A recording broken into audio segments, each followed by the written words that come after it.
అమ్మా ఏం జరిగింది అసలు? తనని 3 months నుంచి హాస్టల్లో నన్ను టార్చర్ చేస్తుంది, చాలా నా వల్ల కావట్లేదు అని అన్నది. అయినా ఫ్రెండ్సే కదా ఎప్పటికైనా బాగా చూసుకుంటారు అని వాళ్ళతోనే ఉన్నది. కానీ ఎట్లా అయినా అని తనని పట్టుబట్టినారు. ఏం చేసినా తన ఇక్కడ ఉండదు హాస్టల్లో అనుకున్నారు కావచ్చు వాళ్ళు. ఎట్లయినా టార్చర్ చేసినారు తనని హాస్టల్లో ఉండకుండా. అంటే వాళ్ళ క్లాస్మేట్స్ అండి వాళ్ళు?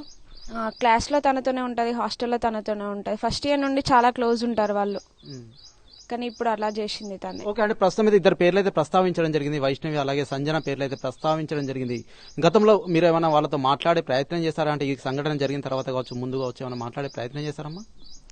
మేము కాల్ చేసినాం వాళ్ళకి, ఇట్లా ఎందుకు మా బక్కి ఇట్లా ఎందుకు చేసుకుంది, మరి మీకేమైనా అంత గొడవ అయిందా అని అంటే, ఏం గొడవ అయినా మీరే చూసుకోవాలి కదా, తనని ఇంటికి వచ్చింది కదా అని అన్నారు వాళ్ళు రివర్స్ మనల్ని.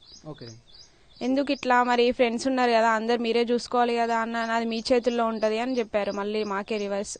అంటే వాళ్ళు ఎక్కడి వాళ్ళు? అంటే వాళ్ళు ఇప్పుడు చాలా దూర ప్రాంతాల నుంచి అయితే ఒక కాలేజీలో చదువుకోవడానికి అయితే ఒక చోటుకి అయితే చేరడం జరుగుతుంది. అందరం అయితే కలిసిమెలిసి ఉండాల్సింది పోయి ఒక అమ్మాయిని హరాస్ చేయడం, మానసికంగా వేధించడం, ఆత్మహత్యకు ప్రేరేపించడం అన్ని కూడా చట్ట ప్రకారంగా అవైతే మంచిది కాదు అనేది అందరు భావిస్తున్న నేపథ్యంలో అంటే వాళ్ళు ఎక్కడ ఉంటారు వాళ్ళు?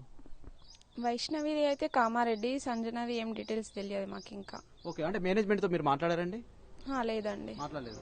అంటే ఒక రకమైన ఇది ర్యాగింగ్ గా చూడొచ్చు అంటారా? అబ్సల్యూట్లీ ఖచ్చితంగా చూడొచ్చండి.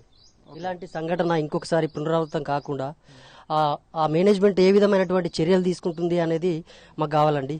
ఎందుకంటే ఒక 21 years లేడీ అండి, she BTech 3rd year student, she very very clever student. కూడా రెస్పాండ్ కావాలి, కాలేజ్ నుంచి హాస్టల్ నుంచి ఎవ్వరు కూడా రెస్పాండ్ కావట్లేదు. ఒక పాప ప్రాణం పోయింది అంటే కనీసం ఫ్రెండ్స్ కూడా కాల్ చేయట్లేదు తను ఎట్లా అయిపోయింది అని. కొంచెం కూడా కనికరం లేని ఫ్రెండ్స్ అసలు ఉండే ఎందుకు సార్? అంటే మీరు మాట్లాడారండి ఎవరైనా ఫ్రెండ్స్ తో మాట్లాడారా? ఎవరైనా వాళ్ళ ఫ్రెండ్స్ కానీ మీకు ఎవరైనా టచ్ లో ఉన్నారండి?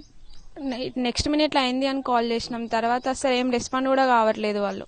ఓకే, అంటే ఏంటండి అసలు ప్రధాన కారణం ఏంటి? ఎందుకు హరాస్ చేశారు? అంటే ఏమైనా చెప్పే ప్రయత్నం చేసిందా ఇప్పుడు నిత్యం మీతోని? ఏం లేదు, ఏమన్నా అంటే తర్వాత చెప్తేనే నీకు నువ్వు వెళ్ళేసే అని చెప్పేసింది. తనకి అప్పటికే మాట్లాడే స్టేజ్ కూడా అయిపోయింది. ఓకే.